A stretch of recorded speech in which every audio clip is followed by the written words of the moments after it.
السلام علیکم ورحمۃ اللہ وبرکاتہ۔ ان الحمد للہ نحمده ونستعینه ونستغفره ونؤمن به ونتوکل علیہ ونعوذ باللہ من شرور انفسنا ومن سیئات اعمالنا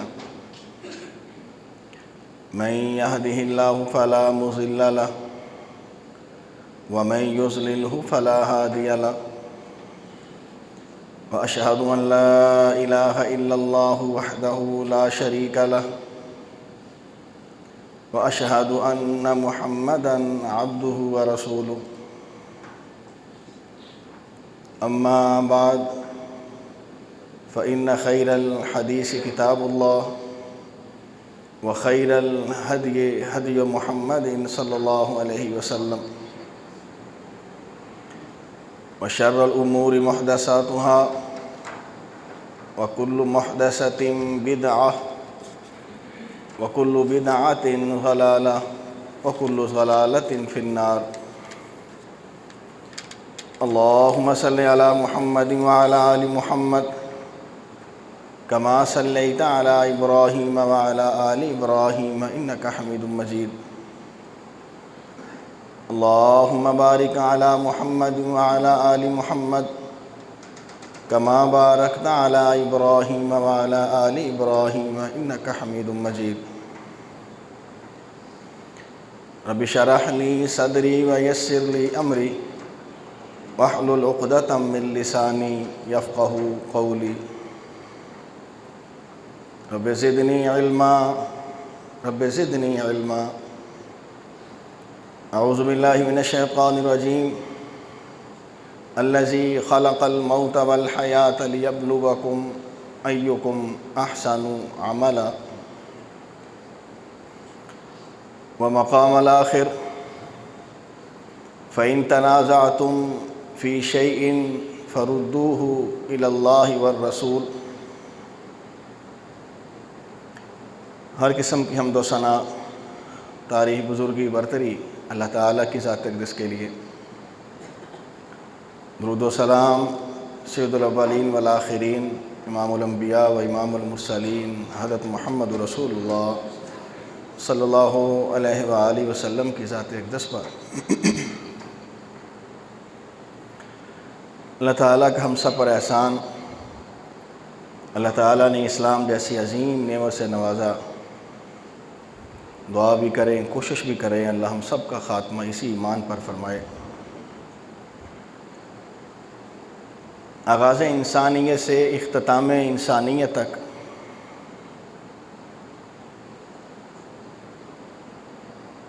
ابلیس نے اللہ تعالیٰ کو جو میرے آپ سے متعلق دھمکی دی تھی کہ اللہ میں تیرے بندوں کو گمراہ کروں گا، ان کے دائیں سے، بائیں سے، آگے سے، پیچھے سے، چہار سو میں اس کو گھیروں گا۔ یقیناً اپنے اس مشن پر وہ جاری و ساری ہے۔ اللہ تعالیٰ نے اسی وقت اس کو کہہ دیا تھا کہ ٹھیک ہے، تو جو میرے بندے ہوں گے ان کو بہکا نہیں پائے گا۔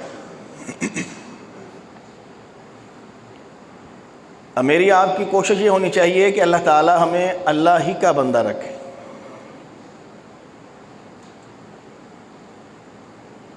اللہ کا بندہ بننے کے لیے جب تک ہم اللہ کے نبی محمد رسول اللہ صلی اللہ علیہ وآلہ وسلم کی اطاعت اور فرما برداری نہیں کریں گے تو نہیں بن سکیں گے۔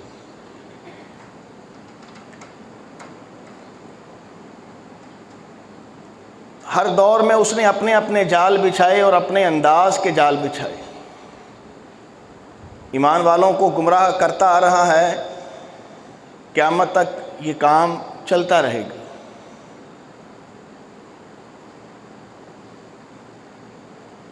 اس گمراہی سے، اس کے شر سے یہ نہیں ہے کہ اللہ تعالیٰ نے بچنے کا کوئی انداز، کوئی طریقہ کار ہمیں نہیں بتلایا۔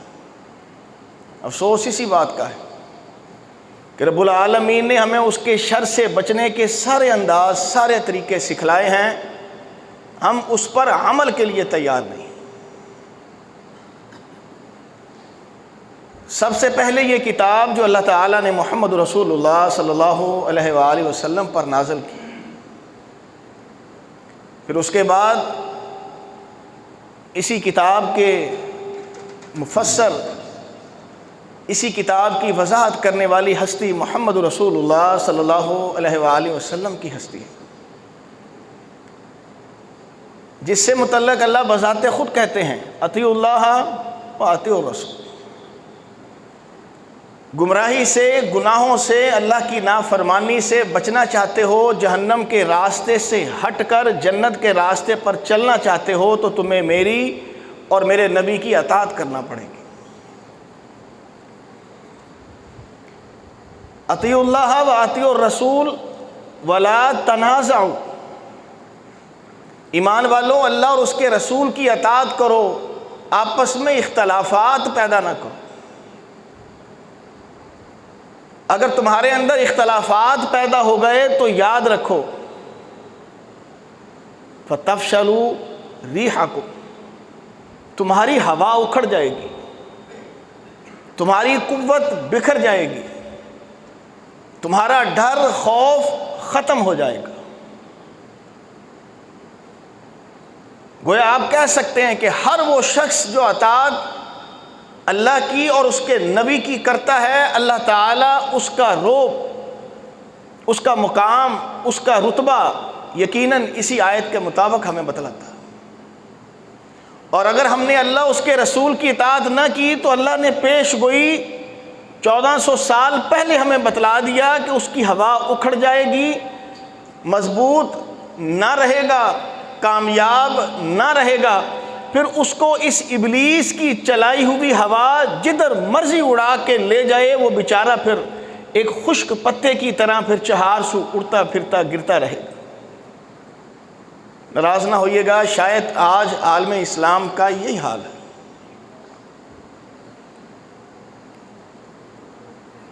نبی علیہ الصلوۃ والسلام کو اللہ نے خطاب کر کے کہا قُلْ هَلْ نُنَبِّئُكُمْ بِالْأَخْسَرِينَ أَعْمَالًا، اے نبی ہم آپ کو ان اعمال کی خبر نہ دیں جو آپ کے بندوں کی دنیا اور آخرت دونوں کا بیڑا غرق کر دیں۔ بالاخسرین اعمالا، کہ عمل بھی ہوں اور وہ عمل تمہارے ایمان والوں کو خسارے میں ڈال دیں۔ الذین ضل سعیہم فی الحیات الدنیا، وہ دنیا میں جتنی بھی محنت کریں، جتنی بھاگ دوڑ کریں، جتنا اللہ سے قرب، نبی سے قرب اور نیکیاں اور محبت اور دعوے اور عمل جتنا بھی کریں، اللہ ان کا سب کچھ ضائع کر دے۔ وَهُمْ يَحْسَبُونَ أَنَّهُمْ يُحْسِنُونَ صُنْعًا، ان بیچاروں کی بدقسمتی یہ ہوگی، وہ یہ سمجھتے رہیں گے کہ ہم بڑے اچھے عمل کر رہے ہیں، پہاڑوں جیسی ہماری نیکیاں ہیں، نبی سے محبت کے ہم گنگارے ہیں، اللہ سے محبت کے گنگارے ہیں، جیسے اللہ اور نبی چاہتے ہیں ہم ویسی محبت کر رہے ہیں۔ اللہ کہتے نہیں، وَهُمْ يَحْسَبُونَ أَنَّهُمْ يُحْسِنُونَ صُنْعًا، ان کا گمان ہوگا، حقیقت نہیں ہے، یقینی نہیں ہے۔ ان کے دماغ میں یہ ابلیس بات بٹھا دے گا کہ تمہارے عمل بڑے اچھے ہیں۔ اولئک الذین کفروا بآیات ربہم، یہ ہوا کیوں؟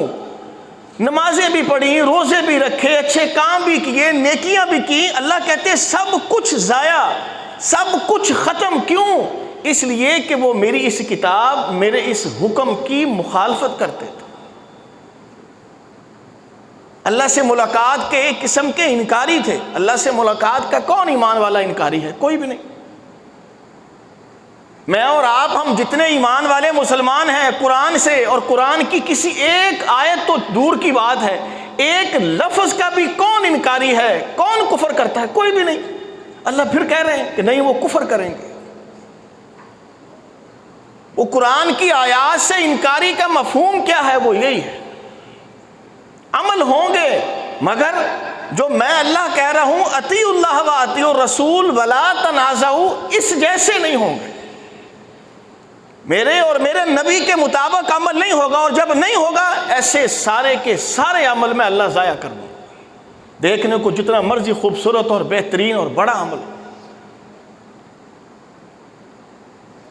یہ بھی نہیں ہے کہ اللہ تعالیٰ نے ہمیں دوراہے میں چھوڑ دیا. اچھا ٹھیک ہے، تمہارے اندر اختلاف ہے، مسئلہ مسائل ہیں، معاملات ہیں، لگے رہو، اب میں کوئی حل نہیں نکالوں گا. نہیں، اللہ نے حل 1400 سال پہلے بتلا. میں بار بار کہہ رہا ہوں، ہم قرآن کے منکر ہیں، ہم نبی کی سنت کے منکر ہیں، لا الہ الا اللہ محمد رسول اللہ اس کے منکر ہیں. اللہ نے تو ساری باتیں بتلا دی ہیں. فَإِن تَنَازَعْتُمْ فِي شَيْءٍ فَرُدُّوهُ إِلَى اللَّهِ وَالرَّسُولِ. ایمان والو، تمہارے درمیان اختلاف ہو سکتا ہے، اور جب ہو اس کا حل خود نہ نکالنا، اس کا حل اپنے باپ دادا سے نہ لینا، اس کا حل اپنے کسی مولوی، کسی علامہ، کسی فہامہ، کسی پیر سے نہ لینا. تو اللہ کس سے لے؟ کہا فَرُدُّوهُ إِلَى اللَّهِ وَالرَّسُولِ. نبی اور قرآن کی طرف آنا، میں اللہ وعدہ کرتا ہوں تمہارا تنازع ختم ہو جائے. یقین جانیے، ہم تنازع ختم کرنے کے لیے تیار نہیں ہیں. اللہ نے تو کتاب بھری پڑی ہے، ہر مسئلے کا حل ہے. دنیا کا کوئی ایسا مسئلہ بتائیں جس کا اس میں حل نہیں. اللہ نے سارے حل بتلائے. ہم اس کتاب سے لینے کے لیے تیار نہیں. تو جب میں اور آپ اس کتاب سے حل لینے کے لیے تیار نہیں ہے، تو یہ جو سب کچھ ہو رہا ہے یہ قیامت تک پھر ہوتا رہے گا. چند گنتی کے وہ لوگ ہوں گے جن کی اللہ تعالیٰ ابلیس سے بچاؤ رکھے گا، ابلیس سے ان کا تحفظ ہوگا، اس کے شر سے بچے رہیں گے، اللہ کو راضی کرنے والے عمل کرتے رہیں گے، خاتمہ بالایمان ہو جائے گا. اکثریت جہنم کے راستے پر رہے گی. اس کی وجہ اور سبب اللہ کا یہ بتلانا ہے. اللہ بذات خود کہہ رہے ہیں، فلا وربک، اے نبی تیرے رب کی قسم. اس سے بڑھ کر کیا بات ہوگی؟ اللہ نبی کی شان، نبی کا مقام بتلانے کے لیے اپنی ذات کی، اپنے وجود کی قسم اٹھا کے کہہ رہے ہیں فلا وربک لا یؤمنون حتی یحکموک فیما شجر بینہم. میں اللہ اپنی ذات کی قسم اٹھا کر کہتا ہوں، کوئی بھی ایمان والا، کوئی بھی کافر مشرک اگر ایمان کا دعویٰ کرتا ہے، تیری اطاعت نہیں کرتا ہے، ایسے شخص کا ایمان قبول ہی نہیں. واللہ ہمیں ڈرنا چاہیے. اللہ تو بات ہی ختم کر رہے ہیں. لا یؤمنون کیا ترجمہ کرو گے؟ اس کا ایمان ہی نہیں ہے. کیوں نہیں ہے؟ وہ میرے نبی کی اطاعت نہیں کرتا، میرے نبی کی فرما برداری نہیں کرتا. جب نبی کی اطاعت اور فرما برداری نہیں ہے، اللہ کو ایسے کسی شخص کا ایمان قابل قبول ہی نہیں. اس لیے اختلافات ہیں، تھے اور رہیں گے، اس میں کوئی شک نہیں ہے. صحابہ کرام میں اختلاف ہوتا تھا. صحابی رسول کے پاس ایک آدمی بیٹھا، اس کو چھینک آئی، اس نے کہا الحمدللہ والصلاۃ والسلام علی رسول اللہ. صحابی نے کہا تو نے جملہ جو کہا ہے، ہم نے یہ جملہ محمد رسول اللہ صلی اللہ علیہ وآلہ وسلم سے نہیں سنا. ہم بھی کہہ سکتے ہیں، چھینک آنے پر یہ جملہ ہم بھی کہہ سکتے ہیں، مگر میں نے نبی علیہ السلام سے سنا تھا جب کسی کو چھینک آئے وہ الحمدللہ علی کل حال کہے. تو یہ جملہ کیوں کہہ رہا ہے؟ تیرا یہ جملہ، تیرا یہ لفظ عبادت نہیں ہے، تیرا یہ لفظ نبی کی مخالفت ہے. جو لفظ جہاں نبی نے بولا ہے تجھے وہاں وہی بولنا پڑے گا. یہ اطاعت ہے. خلیفہ ثانی نے حجر اسود کو دیکھ کر کہا تھا، اے حجر اسود میں جانتا ہوں کہ نہ تو لا تنفع نفع دے سکتا ہے ولا تضر، نہ تو نقصان دے سکتا. حجر اسود تیرا کوئی کمال نہیں ہے. تجھے بوسہ دینے کا یہ جو میرا انداز ہے، یا تجھے جو بوسہ دے رہا ہوں اس کی وجہ صرف یہ ہے کہ میں نے تجھے بوسہ دیتے محمد رسول اللہ صلی اللہ علیہ وسلم کو دیکھا. بس میں اس لیے تجھے بوسہ دے رہا ہوں کہ اللہ کے نبی تجھے بوسہ دیتے تھے.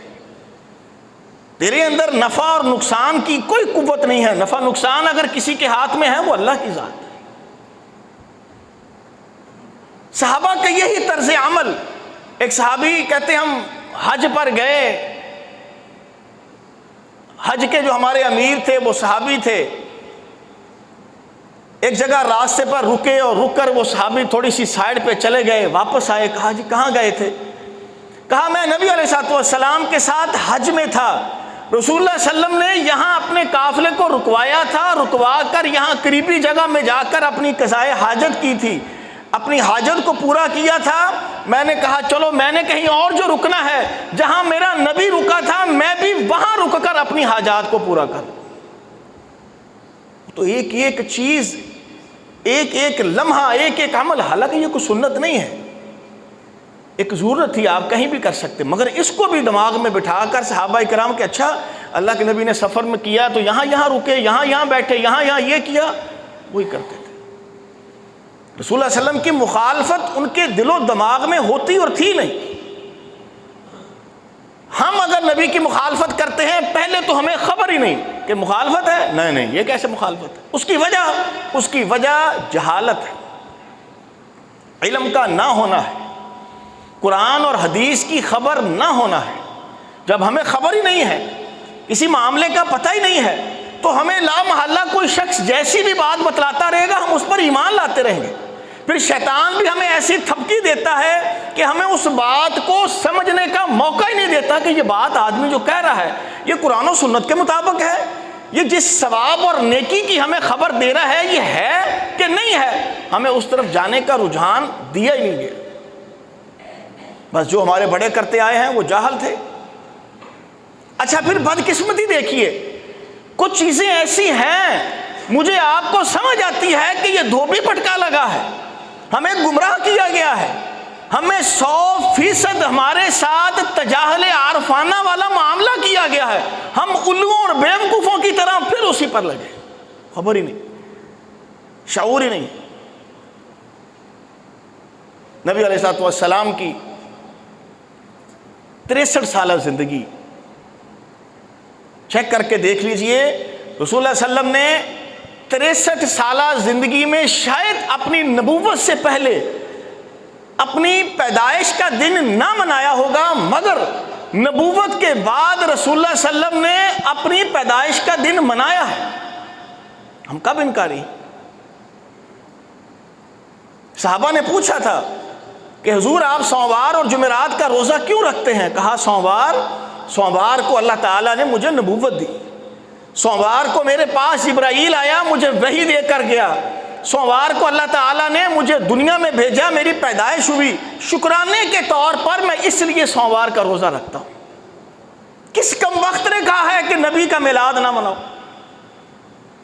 تکلیف صرف یہ ہے کہ جیسے نبی نے منایا ہے اس طرح کیوں نہیں مناتے؟ میں تو ہر سال کہتا ہوں اللہ کا شکر ہے چند بوڑھے ابھی موجود ہیں مساجد میں، ان بوڑھوں سے پوچھ کے دیکھیں 20-25 سال 12 ربیع الاول کو کیا کہتے تھے؟ ایسا دھوبی پٹکا، ایسا قوم کو الو بنایا، ایسا قوم کو بیوقوف بنایا، یا تو پھر مانیں جیسے وہ مشرکین مکہ کہتے تھے، یا تو تسلیم کریں آج سے 20 سال پہلے کے ہمارے بڑے یا وہ بیوقوف تھے یا آج کے ہمارے بیوقوف، کس پر فتویٰ لگائیں گے؟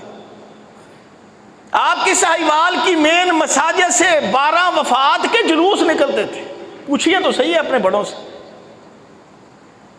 اب ایسی کون سی نئی تحقیق آئی ہے کہ 12 وفات کو ایک دم چینج کر کے 12 میلاد، اور صرف میلاد تک بات ہوتی تو چلو بات سمجھ آتی تھی، اس پیدائش کو میلاد کو عید کا دن دے دیا گیا، اس کا رتبہ اتنا، اس تاریخ کا مقام اتنا کہ اس کو عید کے برابر قرار دے دیا۔ نبی علیہ الصلوۃ والسلام مدینہ منورہ آئے تو مہاجرین 2 دن خوشی مناتے تھے، عید مناتے تھے۔ جب آپ نے ان کے 2 دن دیکھا، پوچھا کیا ہے یہ؟ کہا جی ہمارے ہاں یہ رواج ہے، یلعبون فیہا، ہم اس میں کھیل تماشا کرتے ہیں، خوشی مناتے ہیں۔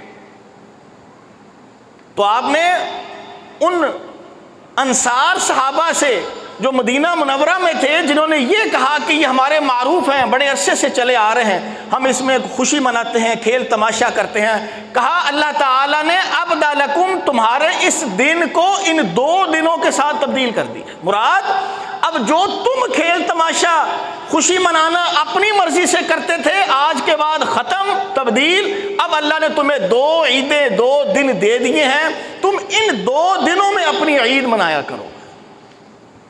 عید الفطر، عید الاضحیٰ۔ نبی علیہ الصلوۃ والسلام نے اللہ تعالیٰ کے حکم سے امت کو، ایمان والوں کو، مسلمانوں کو 2 عیدیں دے دی۔ اب وہ 2 عیدیں ہمارے پاس محفوظ ہیں۔ ان 2 عیدوں کو جو ایک کرے گا وہ بھی اللہ رسول کا دشمن، ان 2 کو جو 3 کرے گا وہ بھی اللہ رسول کا دشمن، اس لیے کہ یہ عبادت صرف اللہ کی ذات طے کر سکتی، میں اور آپ نہیں۔ علماء فہمہ کوئی ایسا لفظ جو عبادت والا ہے کسی تاریخ، کسی دن، کسی شخص کے ساتھ خاص کرے، کسی کو حق نہیں۔ یہ ہماری بدقسمتی ہے کہ سوالات ایسے اچھال دیے جاتے ہیں، منع کہاں ہے، حرج کیا ہے؟ وہ بھائی سنت صرف وہ نہیں ہوتی جہاں اللہ کے نبی نے منع کیا ہو، نبی جو کام کر سکتے تھے نہ کیا ہو وہ بھی سنت ہے۔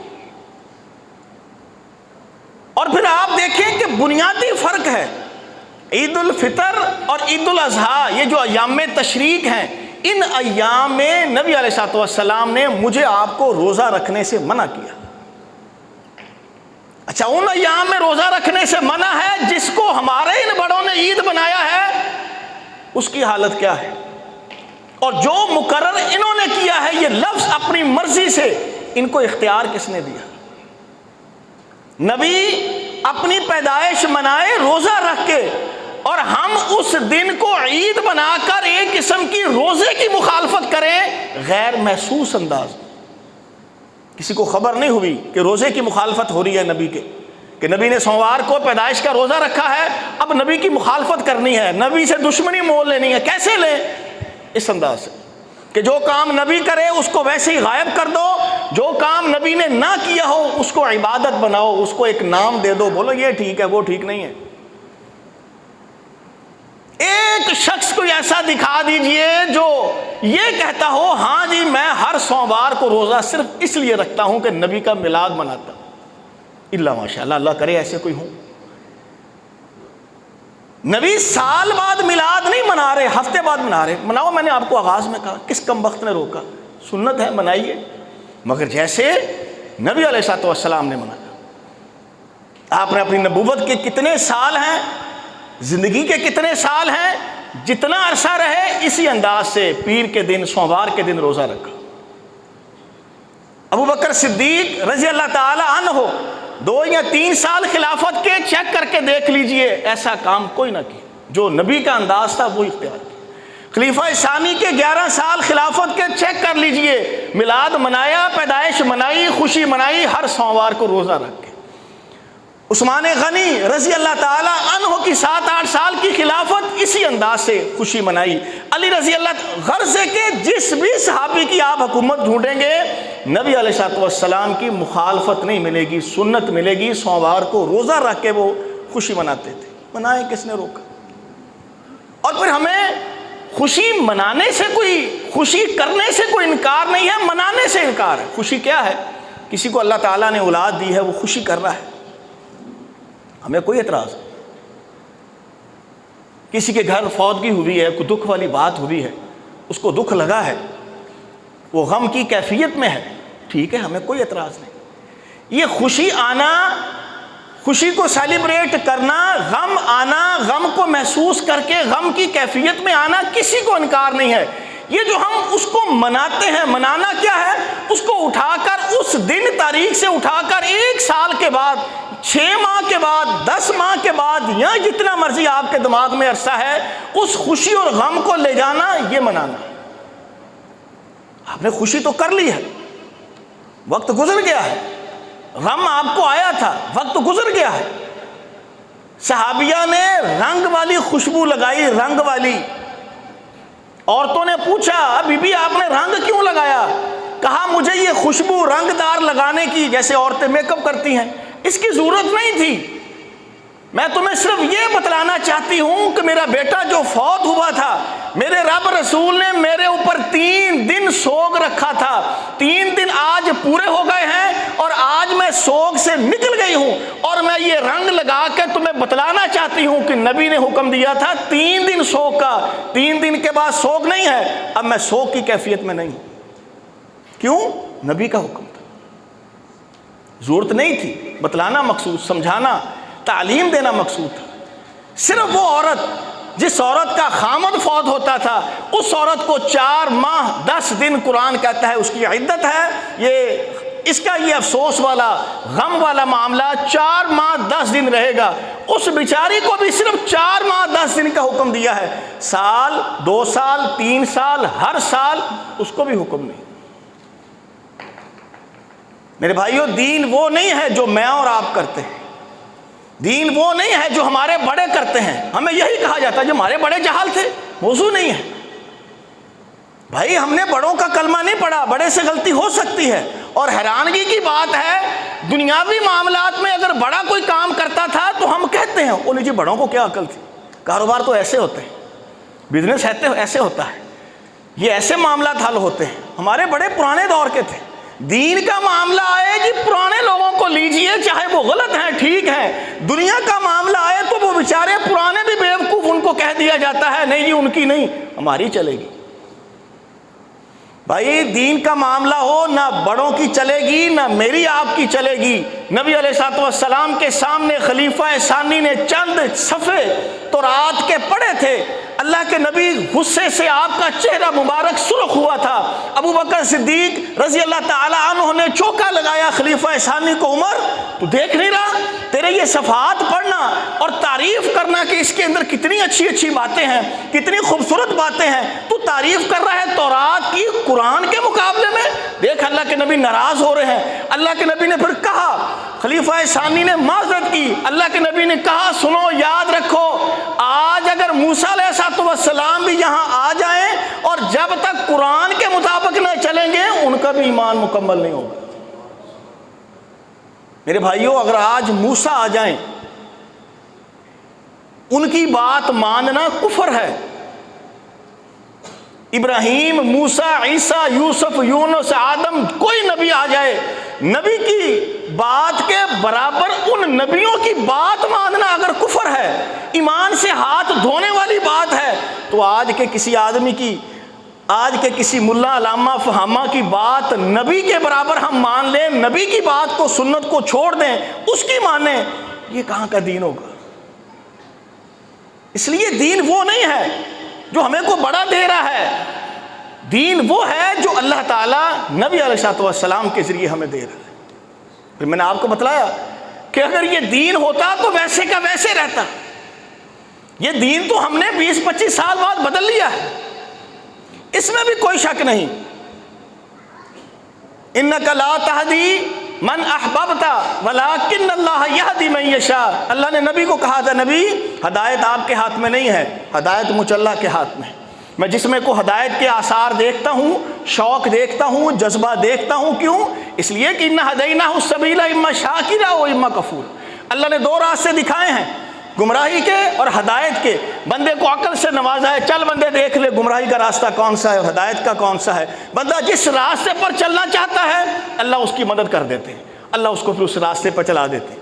اللہ بھی آپ کو مجھے ہدایت کے اور گمراہی کے دونوں راستے دکھا رہے ہیں. اب میں اور آپ جس راستے پر چلنا چاہتے ہیں اللہ چلا دیتا ہے, چل بھی ٹھیک ہے بنا جشن. اور ہم یہ سمجھتے ہیں کہ شاید سال کے بعد کسی کی توہین کرنا مقصود نہیں ہے, تضحیق مقصود نہیں ہے, اصلاح مقصود ہے.